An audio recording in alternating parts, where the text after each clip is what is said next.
everyone, and welcome to this Federalist Society virtual event. My name is Edith Harold, and I'm an Assistant Director of Practice Groups with the Federalist Society. Today, we're excited to host this Talks with Authors program on Jim Burling's new book, Nowhere to Live, The Hidden Story of America's Housing Crisis. In addition to being an author, Jim Burling is the Vice President of Litigation at the Pacific Legal Foundation. He is joined by Professor Eric Claeys of Antonin Scalia Law School at George Mason University. If you'd like to learn more about today's moderator or speaker, their full bios can be viewed on our website, fedsoc.org. At the end of the program, we will turn to the audience for questions. If you have a question, please enter it into the Q&A function at the bottom of your Zoom window, and we will do our best to answer as many as we can. Finally, I'll note that, as always, all expressions of opinion today are those of our guest speakers, not the Federalist Society. With that, Professor Claeys, thank you for joining us today, and I'll hand things over to you.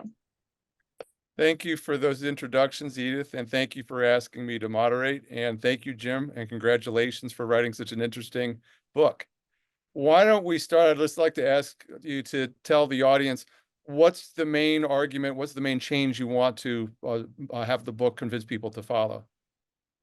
I think the main thing I would like people to understand is that we need less government, not more government.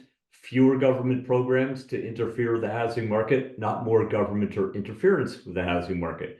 Bottom line is, we have had one bad government policy after another for over a century, and all these bad policies combined with one another have led to the housing crisis that we're in today. In the introduction, what you say in one passage, we can get ourselves out of the housing mess by re-embracing the inspiration for the Statue of Liberty, and there's a quote from the poem that's associated with the statue. So why is housing shortage a liberty problem, and why is the cure more liberty? Well, if we do not have enough housing, it's easy to be taken over by a demagogue. If we have a lack of housing, people do not feel the freedom that we can otherwise enjoy when we have the basic material goods. And the way to get those is not to have a government program provide things, but to give us the ability to build the homes that people need to live in, to go out and earn a living, and to be able to afford the homes that should be built. Liberty and property are tightly tied together. The founding fathers realized this. Political philosophers have understood this for a long time, that liberty and property are one and the same. They cannot exist without one another. And that's the basis thesis of the book in the beginning of the book, that we have to restore property rights, which is a concomitant restoration of our liberty at the same time. Also, in the introduction, you talk a bit about the number of houses that need to be built to keep up with demand. How many houses do need to be built every year to keep up with demand for new housing? So depending on your estimate, roughly 1 million to 2 million houses a year. 1 million simply to take care of obsolescence. Those homes that get too old have to be torn down. Homes that are destroyed by tornadoes, floods, hurricanes, that kind of thing. Plus another 1 million homes a year across the nation to keep up with population growth, to keep up with increasing demand of new families being created. And we are building far less than that every year. In fact, I talk about in my book that back in the late 60s, early 70s, we were building more homes than we are today on an annual basis. And that was back at a time when our population was only 200 to 225 million versus the close to 350 million that we have today. So every year we're building fewer homes, demand continues to rise, the disparity between supply and demand increases, and therefore, as Economics 101 will tell you, prices go up and up and up. So the book has more than 20 chapters. It comes in 8 parts. And what I'd like to do in the next few questions is just to ask you about each of the parts, just to give readers an overview of the book. So part 1, the title is The Racist History of Residential Zoning. So that's a strong thing to say, that zoning has a racist history. What do you mean by racist, and what's the evidence?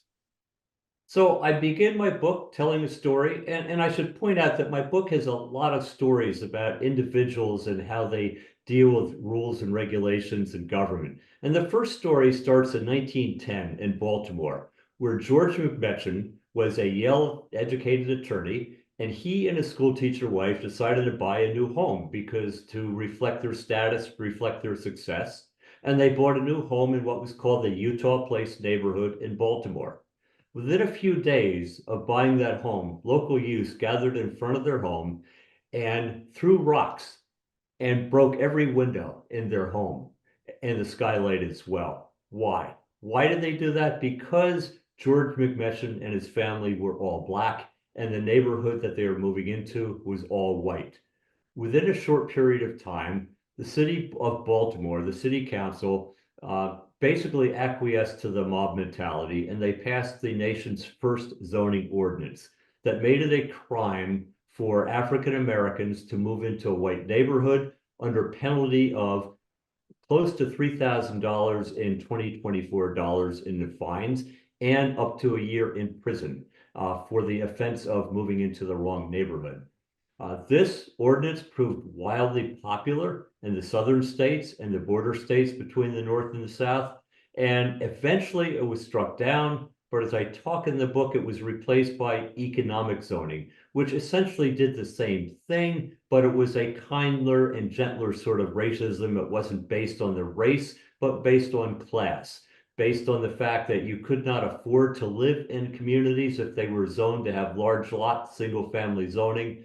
If you banned apartment buildings, if you banned duplexes and triplexes and things of that nature, then you were effectively excluding working class people, you were excluding minorities, and you were excluding poor people as well. And so this is the zoning that we have up till this present day that is designed to keep out multifamily housing, keep out working class people and people of color. So I point out that the history of zoning is very racist because it was designed explicitly at first to keep certain races out of neighborhoods and later designed to keep them out based on their economic class. So what you're now calling economic zoning, that was upheld by the Supreme Court in a watershed case called Euclid versus Ambler Realty. And you talk about that in detail in the book. I have a few questions about Euclid. So first, you go on quite a bit about the opinion of the trial court, the opinion by Judge D.C. Westenhaver. So what's so interesting or important about Judge Westenhaver's trial court opinion? Well, Justice Westenhaver recognized that the point of the zoning was to exclude people by class, to basically segregate Euclid, Ohio by class. And then he continued saying, look, a few years before, when the racial zoning of the sort we saw in Baltimore, and then it was later taken over to St. Louis, to Louisville, where it was overturned, that was, in the judge's opinion, a good ordinance. It did good things because it kept the races separate. And he says an extraordinary thing for a district court opinion. He says that it is well known, judicial cognizance of the fact, everybody knows that when a minority person moves into a largely white neighborhood, the neighborhood goes to hell. And he basically talked about this idea that if you have a mixing of races in a neighborhood, the neighborhood is destroyed. And he thought if the Supreme Court struck down such a good law as a racial zoning in Louisville, Kentucky, based on the Baltimore ordinance, then how could this ordinance, based on economic zoning, be constitutional? Because if such a good ordinance was unconstitutional, this one, which is not quite as good because it doesn't explicitly exclude people by the basis of race, how can that be constitutional? So he struck down the ordinance at the trial court, not because he didn't like it, but he didn't think the Supreme Court would like it. And then what happened in the Supreme Court? So the Supreme Court took the case up, and at first the oral argument was very much against the city of Euclid, and the attorneys for Euclid asked for another opportunity to answer some more of the questions and to have further argument, primarily because one of the judges was absent. And they got a last-minute stay. I mean, I tell the story in the book about after the first oral argument, the attorney taking a train ride home in the snow and realizing he had to pen something on the train, And he threw out a brief to the Supreme Court with a dollar bill or $10 bill attached to it, hoping that the person at the train station would pick it up and see that it had instructions to send this to the Supreme Court by telegram. If the word got through, he had a second oral argument and he won. And what the Supreme Court, by the conservative Justice Sutherland, said was that, building an apartment building in a residential neighborhood is kind of like a nuisance. It's a wrong place. It's the right thing in the wrong place. And he characterized it like a pig in a parlor, that building apartment buildings in a residential suburban neighborhood is like putting a pig in a parlor of a home. And of course, pigs were also a term for Polish Americans at that time. I don't know if the Judge Sutherland meant to say that as a slight or not, but he basically talked about the thing that happens when you have this mixing of classes and how an apartment building is going to take away the light and air. And it's a parasite, his words, parasite on the community. So he was very much against the idea of using the Constitution to strike down zoning. And despite what had happened when the Louisville Ordinance was struck down in a case called Buchanan versus Worley, despite that decision, he upheld the Euclid Ordinance, and he basically upheld economic or class-based zoning, and that has been with us till this day. So in part one, you introduced some acronyms. I'm thinking in particular of NIMBY and banana. What are each and how do they matter in debates over land use regulation? Well, everybody knows what a NIMBY is, not in my backyard. A banana are the people that say build absolutely nothing near anybody. And you also have the NOPERs, those are not on planet Earthers. So there is a strong parochial interest among people not to have more growth in their areas, in their neighborhood. And that is why single family zoning, large lot single family zoning has proven to be so incredibly popular, because the not in my backyard types say, look, I think we should have more housing. We know we have a housing shortage. Just don't build it near me. Don't build it in my backyard. Build it somewhere else. And the problem is when everybody collectively says the exact same thing, build it somewhere else, there is no place to build. And that's part of my discussion in the book, is that we have so few places where it's lawful to build the kind of housing near where people actually want to live. So NIMBYs, bananas, NOPERs, all these are acronyms for just keep the building somewhere else, out of sight, out of mind. So I'm going to move to part two. Part two is about eminent domain and its use. So I guess I want to start with some of the characters in part two. Who's Aurora Vargas? Aurora Vargas was a World War II widow. Her husband died in the war, in the Battle of the Bulge, and she lived in Chavez Ravine, which is a long-established Mexican-American community inside Los Angeles. And it was working class. It wasn't a terrible place to live. People grew up there. It was a very coherent, cohesive neighborhood. But the city fathers decided to take the property through eminent domain and redevelop the neighborhood. Aurora Vargas and her family fought back. They did not like that. And you'll see a picture on my book about the last battle she fought, when she was literally carried out by her arms and her legs down out of her house by sheriff's deputies.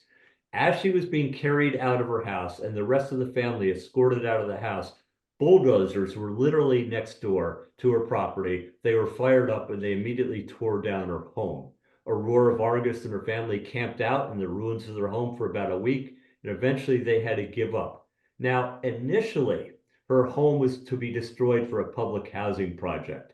A new mayor came in, didn't really think too much of public housing. He thought it was a communist plot. And instead, Aurora Vargas's home was turned into what is now Dodger Stadium.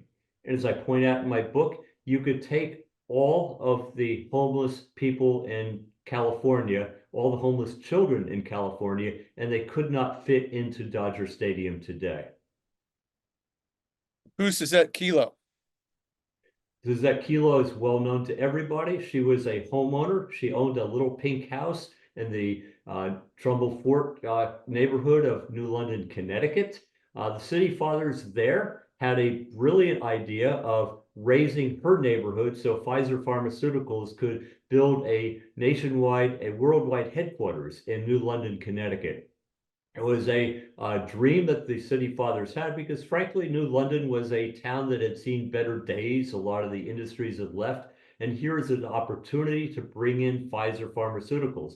Problem was, there wasn't enough land. So the city fathers said, hey, we have this working class neighborhood here. Why don't we just condemn it and bulldoze it?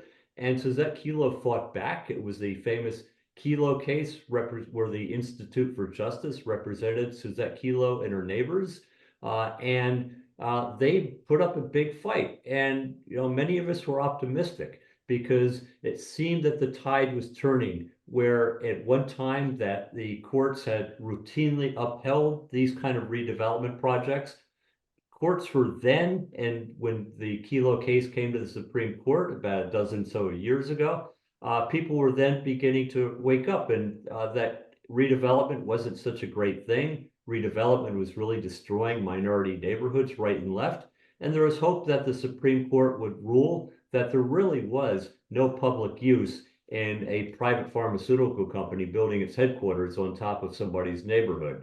Unfortunately, as we all know, the Supreme Court ruled against Suzette Kelo, but there was a very strong dissent from Justice O'Connor, of all people, because she had written an opinion a number of years before upholding the use of eminent domain for private purposes.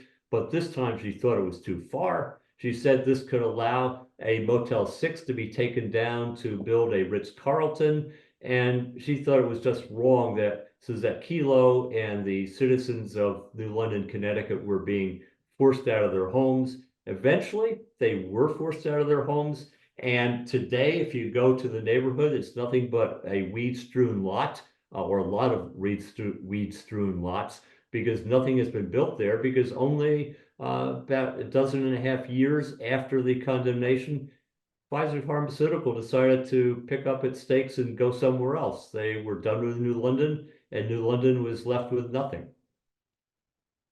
So the main concern in the book is that government policy restricts access to housing. How does eminent domain contribute to that problem? I could see a supporter saying eminent domain could be used to make way for more development. So why does it restrict development? Well, it restricts housing development because so often the case is that a neighborhood will be destroyed to make way for all kinds of development that aren't necessarily housing. I talk in my book about people that talk about it's kind of a morbid humor that if you want to find, if future archaeologists a century or two from now are looking for where there used to be minority neighborhoods in our urban areas, you just look underneath the freeway, because so often the freeways went directly through minority neighborhoods and left the upper class and whiter neighborhoods alone. Same thing for redevelopment in urban neighborhoods.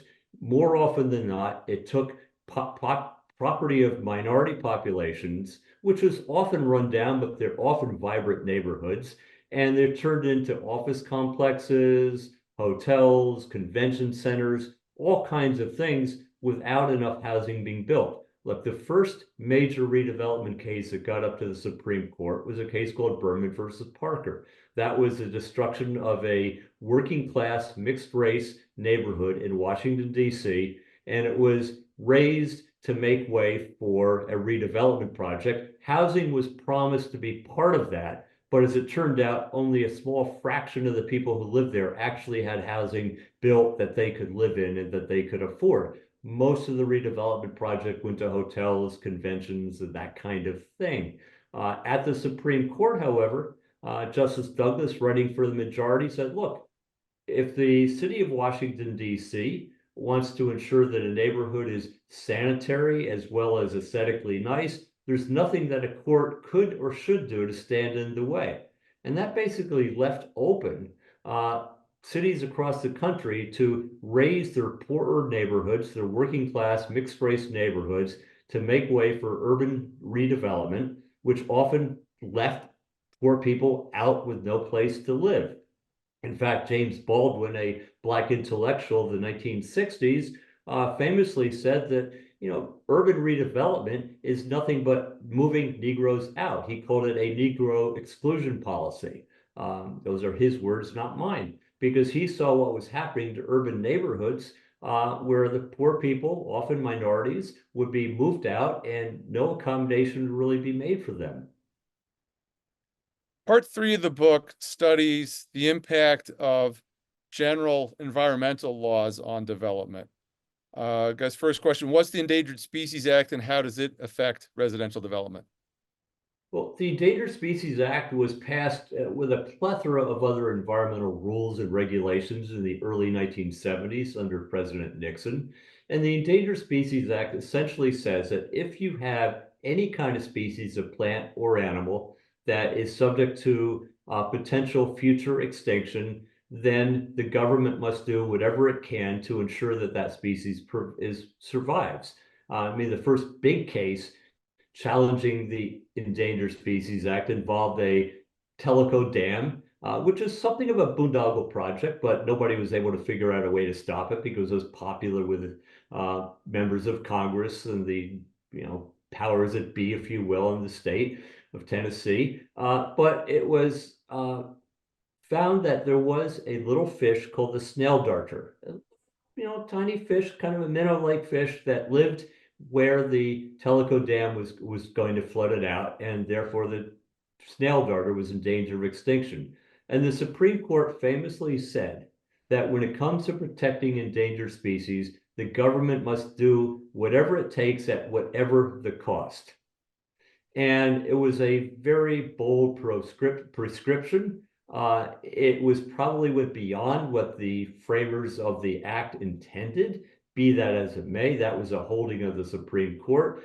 And what that has meant across the country is that many, many areas of land are taken out of development or out of the sort of development that could be intensely used for housing. If you can develop in an area with that affects a endangered species, you may have to do all kinds of very expensive mitigation, but more often than not, it's simply impossible to develop in areas where there's endangered species habitat. And this is just not the megafauna that we all know and love, grizzly bears and bald eagles, but it involves little tiny plants, crustaceans, snails, certain insects, and it has made it extraordinarily difficult to build. Now, I'm not saying that we should plow under endangered species habitat necessarily, but we have to have a balance. We have to look at, are the costs of protecting a species worth it to us as a society? If the cost means we cannot build enough homes for people, if the cost means we're going to have people living on the sidewalks and the streets because of the housing shortage, I just simply point out in the book that it is extraordinarily expensive. These regulations, environmental regulations, are not cost-free. They not only cost the landowner whose land the species may be upon, but it costs the rest of society for the lack of infrastructure, housing infrastructure, etc., that we can no longer build like we used to. What's the Clean Water Act and how does it restrain development? Clean Water Act, again, a statute from the 1970s. It was designed to protect our nation's waters. Very, very noble goal. It's a good thing. But there was some ambiguous language in the Clean Water Act that talked about wetlands and the governors of states' ability to protect wetland. That was taken ultimately as a carte blanche by the Environmental Protection Agency and the Army Corps of Engineers, which regulates rivers and harbors and tributaries there too, to protect wetlands and essentially have a vastly expansive definition of what wetlands are. And it could be any place that gets a little damp for just a couple weeks a year, 18 inches below the surface. And this is a vast expansion of federal authority over all kinds of land. Tens of millions of acres nationwide. And as a result, it became almost impossible to build housing in these areas that are designated as wetland. And I talk about a couple cases where Pacific Legal Foundation, my law firm, represented individuals who had huge fights with the EPA and Corps of Engineers over wetland. I talk about O.C. Mills and his son Kerry, who were essentially sent to prison, federal prison, for 18 months for filling a wetland outside of Pensacola, Florida. They wanted to build a little cabin for their son, for his son Kerry, to basically go and be near the river and fish and that kind of thing. EPA came by and told him to stop because you're in wetlands. OC was confused by this because he didn't see any wetland on his property. And he went to the local state government agency that is the same office building as the EPA at that time. And he asked them, do I have wetlands in my property? They came out and they looked at his property. They said, well, there are wetlands here on this side of the line, close to the river, but on the far side, there are no wetlands. You can go ahead and develop those. OC did. He began to develop those on the other side of the line. EPA sent him another letter saying, if you continue to work on this property, you're in violation of the Clean Water Act. He wrote them again and said, look, he wrote rather inartfully, a line has been drawn in the sand. Now, he meant that literally. I think EPA took that metaphorically. And the next thing he knew, that he was arrested along with his son and tried and convicted of filling wetlands and waters of the United States. After spending 18 months in federal prison, he was let out in order to restore the wetlands on his property. So he removed the clean sand that he put on his property. EPA said, not enough, remove more. He objected. He said there wouldn't be anything left if I did that. He went back to court. This time he had another judge, and this judge went out and actually looked at the property, unlike the first one, and he had a ruling that had an astonishing statement. He said, this is like an Alice in Wonderland scenario where somebody is accused of filling a wetland by putting clean sand on dry land. The judge didn't think the property is wetland to begin with.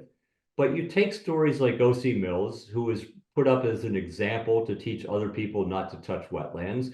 Across the country, we've represented other people who wanted to build homes, the Sacketts near Priest Lake, Idaho. They spent 20 years, almost 20 years, and 2 trips to the United States Supreme Court before they could finally have a ruling that the Corps of Engineers and EPA did not have jurisdiction over their property. But these rules and regulations combined have taken tens of millions of acres out of development potential, reducing the areas where people could build homes near where people want to live. You mentioned in the last part of that answer the Sacketts, and I wanted to talk a little bit more about them. Their case brings out something that a lot of the others don't. When a city makes a zoning ordinance, people know what they can do in different parts of the area that's zoned. The Sacketts had, I think, more uncertainty. So I'm wondering if you can just tell the audience, like, how, when in wetlands policies, how does uncertainty arise by government regulation? Well, it's almost impossible for anybody but a wetland expert to determine what is and what is not a wetland under the federal definition. I talked about you have to have certain types of vegetation growing. You have to have saturation 18 inches below the soil for a couple weeks a year, so on and so forth. You have to have people coming out and do borings. And the Sacketts case is emblematic of that. When they first started to develop their property by clearing some land, they were visited by an EPA official, probably tipped off by a NIMBY neighbor, and the EPA official said, you're in wetlands, you have to stop. Well, Mrs. Sackett, Chantel Sackett, said, well, how do you know that? And the EPA official said, it's on the map.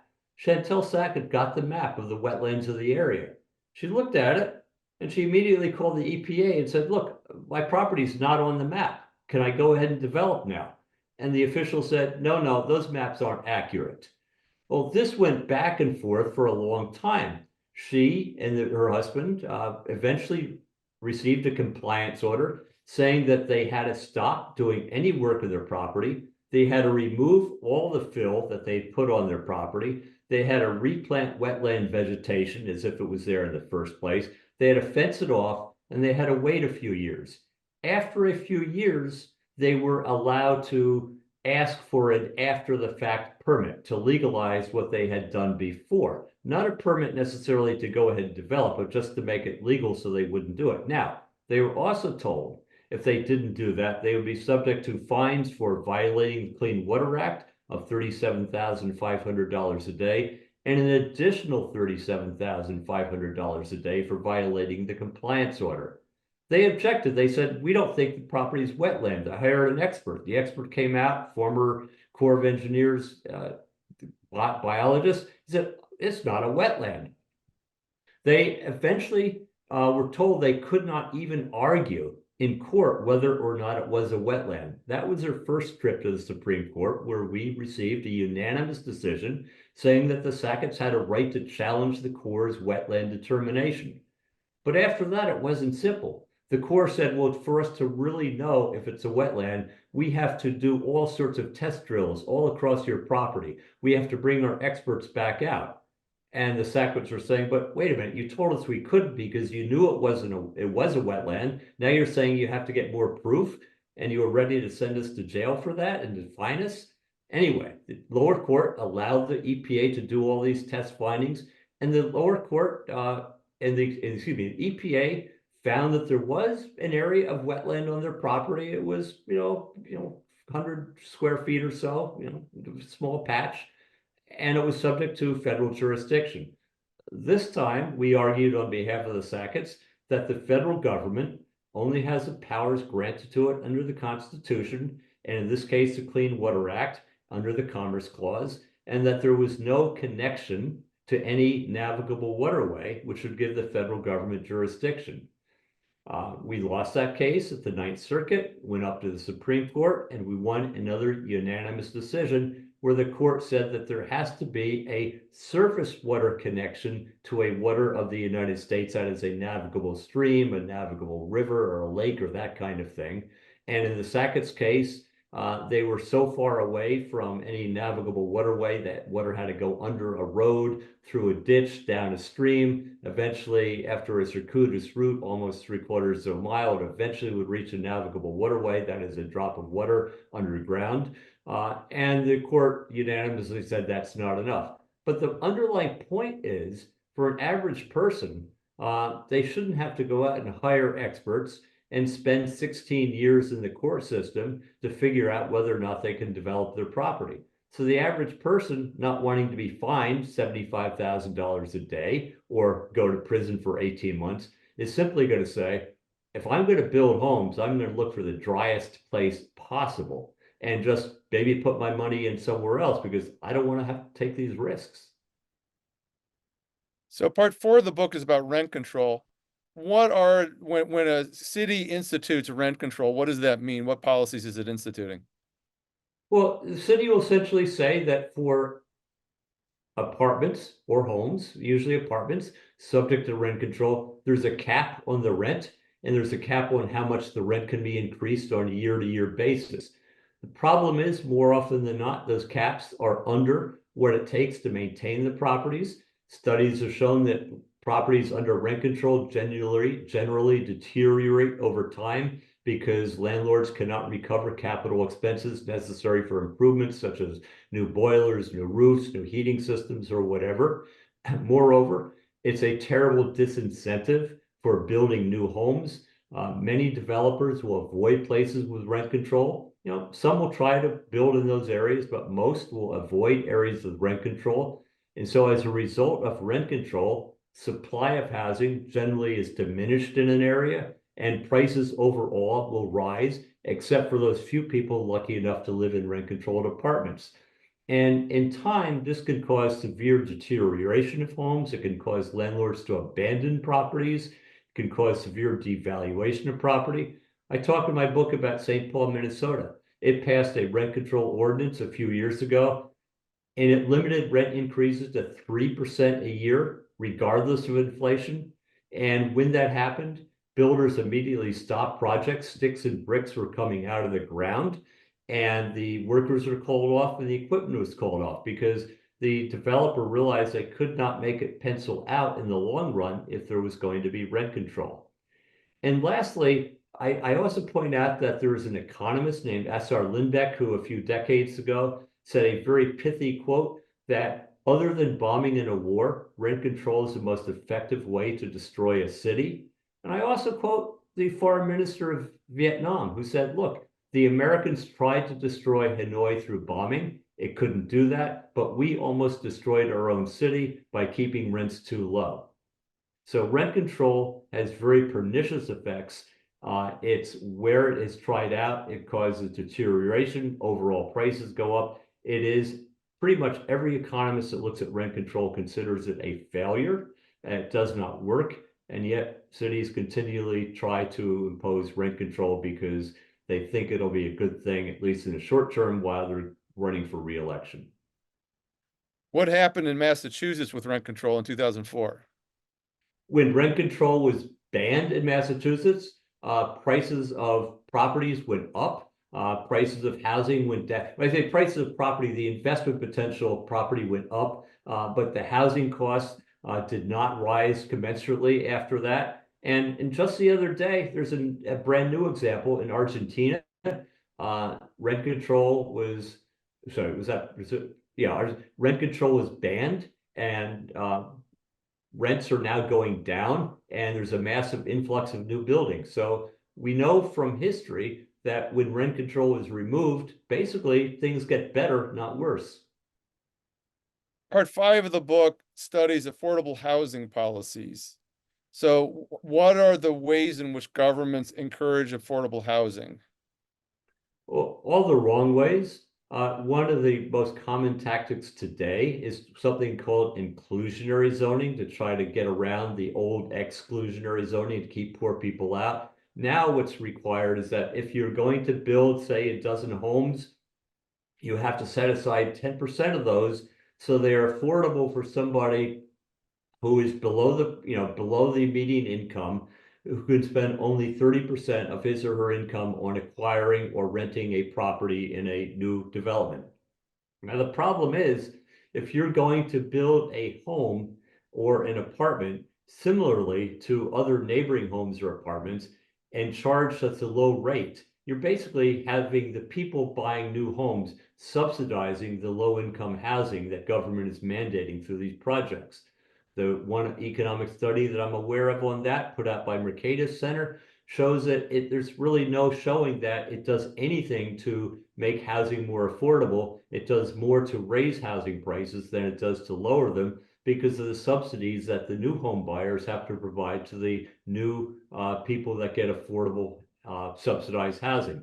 Some variations of inclusionary zoning is instead of building the new units, you have to pay a fee. And this is often turns out to be a modest development, has to pay hundreds of thousands of dollars for low-income fees. Now, look, if a government in a community wants to subsidize low-income housing, they could do that by assessing taxes on everybody in the community, rather than forcing the people that have not yet moved into the homes to bear the cost of subsidizing low-income housing, which creates another disincentive for building new homes and a disincentive for people to be able to buy them because they can't afford the increased prices caused by the required subsidies. Part 6 studies policy toward the mentally ill. So can you tell us about the relevant policies and how do those policies affect residential development? Now, I talk in my book, the first time I went to a mental hospital when I was an undergraduate in upstate New York, and I was a volunteer. And I visited and I spent four years undergraduate volunteering in a hospital, basically socializing and helping the patients in the hospital. In 1976, they all began to tell me the same story. Jim, I'm going to a halfway house in Schenectady. Jim, I'm going to a halfway house in Albany. Jim, I'm going to a halfway house in Buffalo. And I'd always ask, and how long are you going to be there? 6 months, 6 months, 6 months. And where are you going to go after that? They hadn't a clue because nobody did. And it was what I call the great emptying of the mental institutions. There are all kinds of reasons behind the emptying of the institutions. One was to save money. Others was a series of lawsuits that had been filed that made it impossible to run the institutions. And the other was the idea that patients, if they were out of the institutions, they could live their lives on their own. And now there's medication to cure mental illness. Everybody would be happy and they would be cured and everything would be fine. turned out to be a terribly cruel hoax. We know what happened to the mentally ill. Many of them are occupying our jails and our streets. And estimates go between 25 to 75% of mentally ill, of the people who are homeless living on the streets, are mentally ill. Certainly, if you add in addictions, those numbers closer to 75% are quite clear. When people are living on the streets, the stress is really, really high. Any chance of recovery from your illness is just going to go out the window. There are all kinds of drugs you can try to self-medicate with, and the problem is a lot worse. We have really failed our societal duties to the mentally ill, people who really cannot take care of themselves. And it's really exacerbated the homeless problem. Plus the rise in cost. A lot of people living on the margins could live in single room occupancy hotels, which have been made illegal in city after city across the country. They could be in rooming homes, rooming houses, boarding homes, which are basically illegal in most parts of the country again. And so there's very little opportunities left. The halfway houses are fought wherever anybody tries to build one in a neighborhood under the not in my backyard types. And so we have really failed our duty to the mentally ill, and it has only caused our housing crisis to grow worse. Part 7 and 8 of the book turn to solutions, and part 7 in particular is on property rights. So what is a property right, and how does a property right factor into debates about what good development policy ought to be? I'm glad you asked me about property rights, because it is something that I have been litigating for 41 years now. And I think it's really important to understand where we used to be when we had a stronger regime of property rights. It used to be that if you had some land, you could do with it pretty much what you wanted. You could farm it, you could cut trees on it, you could build homes on it, so long as you weren't creating a nuisance to your neighbors, which home building is generally not considered a nuisance-like activity. You might have to put in streets and street lights and water and that kind of thing, but you could generally build a home. But over time, the ability to make that decision of what to do with your land has been taken away. You can no longer do it without going multiple levels of government approval process. You have to go through zoning approvals. You have to get all kinds of approvals from environmental regulations and rules. And every step of the way, people can come in and object. Environmentalists can object, your neighbors can object. In California, labor unions object if it's a housing project that doesn't have labor workers, a union agreement. And so it's become very difficult. And property rights have been, I think, substantially diminished through the zoning rules. Euclid versus Ambler that we talked to a few minutes ago was a severe deprivation of property rights because people no longer had the choice of what to do with their own land and their own property. And so when I talk about property rights being taken away and deprived, it is the right to use your land as you wish. It's the right to use your property in a way that is reasonable and doesn't harm your neighbors, but it's a decision that you have. You can buy it, you can sell it, you can develop it. All these things that you can do with your property are really limited in large degree in much of America today. So the second chapter in part 7, chapter 24, is about regulatory takings. And I'd like you to explain to the listeners what a regulatory taking is. I can imagine listeners saying taking happens when the government seizes land for a government building or a highway. What does that have to do with regulation? So what if you have a regulation that simply forbids you from making use of your property, economic use? And so I talk about examples in my case where people wanted to develop their land to build a house or something else, and they're not allowed to do so. And the idea is that if a regulation, it can have the same effect on property as if the government builds a highway across your property. You can't use it. You can look at it, but you can't use it for any economic purpose. It has essentially been taken by government for environmental amenities, to keep open space, to keep an agricultural preserve area in agriculture, all kinds of things that destroy economically viable use. And since the 1920s, there's a famous Supreme Court case where the Supreme Court said, look, if a regulation goes too far, it is a taking. And there's actually all kinds of history back in the 19th century as well, where regulations that were so severe on the use of property, government was found to have acted unconstitutionally. And so one of the things I talk about in the book is that if we are regulating property too severely for environmental, open space, any kind of preservation or habitat conservation, essentially the landowner is being forced to pay for a public amenity, and the public should pay for that. And so what a landowner will often do, a property owner, will sue the government and say, look, you've imposed severe regulations on my property. You may have the right to do that, but you have to pay me for my property. If you want my property for an open space preserve, pay me for it, rather than simply letting me bear all the burdens of this public amenity. So that in a nutshell is what regulatory takings is all about. And the last part of the book is part 8, looking toward the future. What thoughts do you have about the future? I think if I were not an optimist, I wouldn't have written this book. I wouldn't have been litigating property right cases for 41 years. I think the future is that government needs to get out of the way. We basically have to look at ourselves in the mirror and say, are we allowing enough development in our community to allow people who work in my community to live here? Are we allowing enough development in my community to allow my children, when they grow up and move out of the house, to have a place that they can afford to live here? More often than not today, the answer is no. We have such restrictive requirements that we are not able to build our way out of the housing crisis like we used to. I talk in my book about the 19th century housing crisis in New York, or after World War I, where we were able to build our way out of that. We can't do that anymore. We have to allow people to turn single-family homes into duplexes, triplexes. We have to allow small apartments in residential areas. We have to allow some greater density. We have to free up areas where building is not allowed. And we have to basically allow people to build homes near where people want to live. Then we can get out of the crisis we're in today. Thanks, Jim. Edith, I have more questions, but we've been going about 45 minutes, and if members of the audience have questions, this is probably a good time to bring those questions to Jim.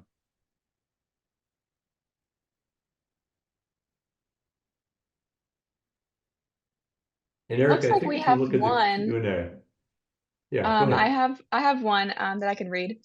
What is the best response to those who would both advocate for an NIMBY, NIMB, and inclusionary affordable housing policies or rent control? Seems very contradictory, but how can we point this out to them? Well, I think, first of all, you have to, have people understand basic economics, that if we do not allow housing to be built in our neighborhoods because of the NIMBY sentiment, we're going to have prices rise and rise and rise. And then you're going to have rent control as one of the answers to rising prices. And what rent control is going to do is a further disincentive for building new homes. So people may be NIMBYs and support rent control. They're really acting at cross purposes. They're acting to really restrict the supply of housing and causing housing to become more expensive. So I would hope that people would understand that you cannot separate out NIMBYism from other bad solutions to the housing crisis. It's all part and parcel of government trying to do too much, and as a result, causing problems to get worse rather than better. Edith, did I hear you say that's the only question you have? It looks like we just got another one. Okay. Someone asks, what do you think of the enabling ability to develop more rural town areas across the US instead of making denser living arrangements in urban areas? Is this helped by deregulation? All of the above. I think that we have to build both more dense areas or more greater density in already developed areas, allowing those duplexes, triplexes, and quads, but also undeveloped areas need to have more development allowed as well. In my book, I talk about a project north of Los Angeles in something called the Tejon Ranch, or Tejon Ranch, depending on how you pronounce it, 250,000 acres The owners agreed to set aside close to $200,000 acres for open space and conservation if they could build on the remainder, but they have been struck with lawsuit after lawsuit after lawsuit. So there should be both further development in urban areas and greenfield development, which means development in those areas that are not yet developed. We have to simply allow the free market to build homes near where people want to live and let the free market decide where the home should be built rather than government edict. Great, thank you. We have another one. Can you comment on the nexus requirement in Nolan and Dolan? And do you think that there is a chance that the courts will rule that inclusionary housing requirements are a taking? Right. And So let me yeah, go interject ahead. there. Why don't you explain for the audience what an exaction is and what Nolan is, and then after having done that, come to the question.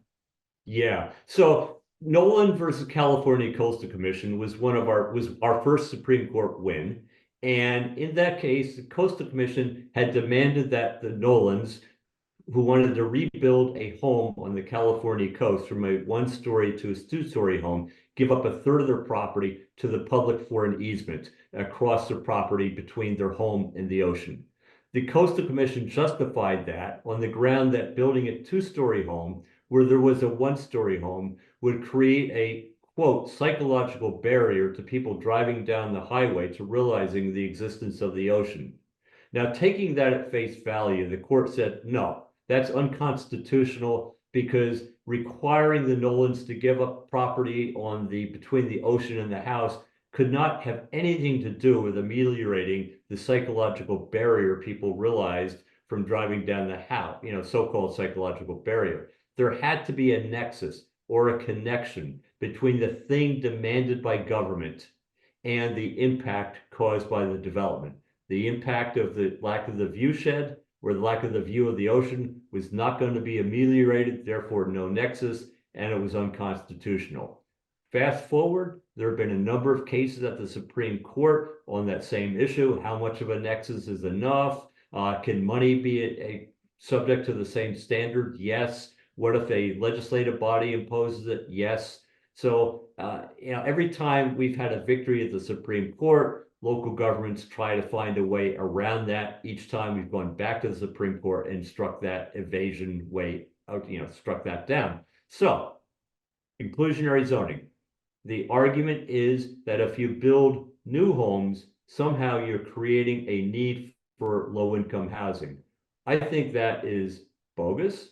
I think that so-called studies are just make-work studies that purport to show that if you build market rate housing, that because people are going to be your gardeners and work on the property and you're going to have working class people in the car washes, it creates a need for more low-income housing.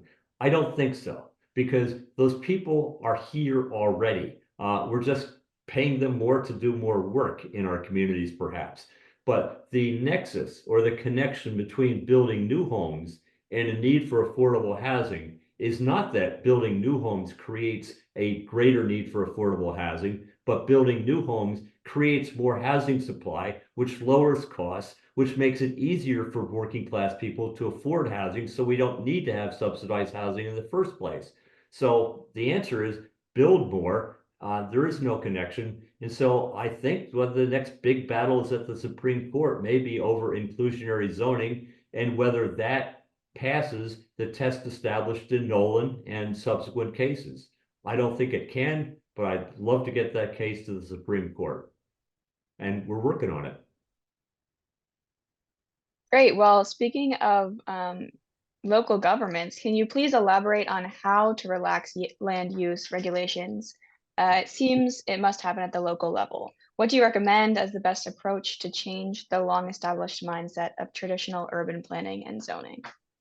And Jim, I I want to take moderator's privilege. That's a good question, but I think it assumes something at your book that should be gotten out. To what extent is your book a blueprint to reform local land use policy in land use commissions and electoral bodies? And to what extent is your book a blueprint for encouraging people to file lawsuits and impact litigation suits? I think it's a little of both. I mean, part of the purpose of the book is to educate people about how they can affect change. One of the things that I've seen is the so-called YIMBY movement, yes in my backyard, where people are showing up at city council hearings and say, yes, approve this building. Don't say yes to the NIMBYs, but say yes to this development in my backyard. And if people, as I said, look in the mirror, ask yourselves if you're building enough in your local community, and I hope people will read my book and say, yeah, we need to do more, and show up at the city council hearings when there is opposition to a little development project going on, show up and support that project, saying we need to have more building. You know, my children are going to need to have a place to live in this community, and the only way to do that is by approving this development. So it's my book talks both about a prescription for educating people at the local level and helping to get government out of the way. And we can do that, but it's not going to be some big top-down federal government program that's going to get housing built. It's going to have to be done by changing the mindset at the local level, such as the mindset that we've seen with the YIMBY movement. Thank you. We have time, it looks like, for a couple more. So Thomas Powell asks, considering the growing role of accessory dwelling units, ADUs, in addressing housing shortages, how do current regulatory frameworks both support and limit their ability to meaningfully increase residential density in urban and suburban neighborhoods? And in your view, So- what specific, oh yeah, do you Go want to ahead. answer the first part? Yeah, The go second part is just, in your view, what specific regulatory reforms or zoning changes could better align ADU development with the need for higher density while still addressing the concerns of existing communities? Well, in many parts of the country, building accessory dwelling units, granny flats, whatever you want to call them, is illegal in single family neighborhoods. Now, some states like California has really, surprisingly for California, has led the way and has made it much easier to build accessory dwelling units. And a lot of people are starting that process. Local communities across California have resisted any way they can, but through some litigation and concerted efforts, ADUs are now being built. It will have an impact. I mean, it every bit helps. ADUs alone are not going to solve our housing crisis. There is a companion part of this, not only ADUs, but allowing people to convert single family homes into duplexes or triplexes, or replacing older single family homes with a duplex or a triplex, or even a small apartment building. All makes sense. It will increase density, but there are ways of dealing with that. Cities have always dealt with that traditionally. As cities have gotten older and bigger, they've gotten more dense from the interior out. Oftentimes you have zoning today that does not allow any densification in cities. So you have more and more built out, which causes sprawl. Now, sprawl isn't necessarily a bad thing. People like their suburbs, but I think the choice should be given to people to decide where they want to live. If they want to live in a duplex in the city, they want to live in a small apartment building, that should be their choice, and developers should be able to accommodate that. If you want to live out in the outlying areas, that too should be okay. But ADUs and what's called light touch density improvements to allow the duplexes, triplexes, or quads to be built can go a long way to solving our housing crisis. Studies have shown that in areas that have allowed this kind of conversion, you've had a significant gradual increase in population over time, with the impacts that people are afraid of really not having taking place. Property values don't go down. Property values instead increase if you can make more use of your property. Wonderful. We just have one more question. In many parts of the economy, such as healthcare, government has chosen to make some individuals pay more in order to enable others to pay less, rather than increasing taxes. In the face of this general trend, can property issues escape? Well, property is subject to this trend, and this is the idea of making new home buyers pay exorbitant fees to build a new home. We had a case just the last term or the term before at the Supreme Court, last term at the Supreme Court, where George Sheets was told to pay $32,000, $24,000 to put on 10 acres of land, a manufactured home of 1,800 square feet. And the fee was for transportation improvement in the county. It was way out of whack with any demand that he caused. But in California, their fees are between $20,000 to $156,000 per housing unit. I mean, these are extraordinary costs that are put on the people that have not yet moved into a community and who don't vote for taxes. So if you put a stop on that kind of thing, and the Supreme Court's opinion in the George Sheets case will go a long way toward that because we won. The court said you can't do that. That will require the city to look at itself. Do we really need to have these infrastructure improvements? And if we do, taxpayers across the board should pay for it. And then the politicians who think these are good projects will be accountable. The taxpayers don't think we need this project. They won't have the taxes raised for it. It won't happen. But simply putting the cost on a certain segment of society, especially those who have not yet moved into a community, is blatantly unfair and I think largely unconstitutional. Well, thank you so much. I'll just open it to both you and Professor Claeys for any final comments. I want to congratulate Jim on the publication of his book, and I hope everyone in the audience runs out and buys a copy or runs to the computer and downloads one on Amazon. That's right. And the book is, of course, Nowhere to Live, The Hidden Story of America's Housing Crisis. It's on bookstores, well, not in bookstores everywhere yet, but it certainly is on Amazon, Barnes & Noble. But I think you would like it because it is an interesting read. It's not written with tons of legal jargon and legalese.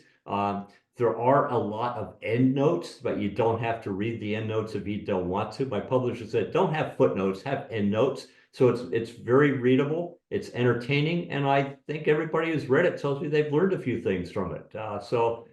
Please buy the book. You will learn something. And hopefully, more importantly than just buying the book to satisfy my ego, you will understand what we can do to get out of the housing crisis and start to work towards a regime that respects property rights greater than we respect them today.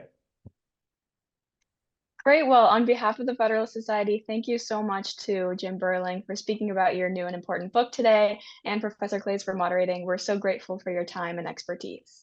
Thank you also to our audience for joining us. We really appreciate your active participation. You can stay up to date with announcements and upcoming webinars on our website, fedsog.org, or on all major social media platforms. Thank you once more for tuning in, and we are adjourned.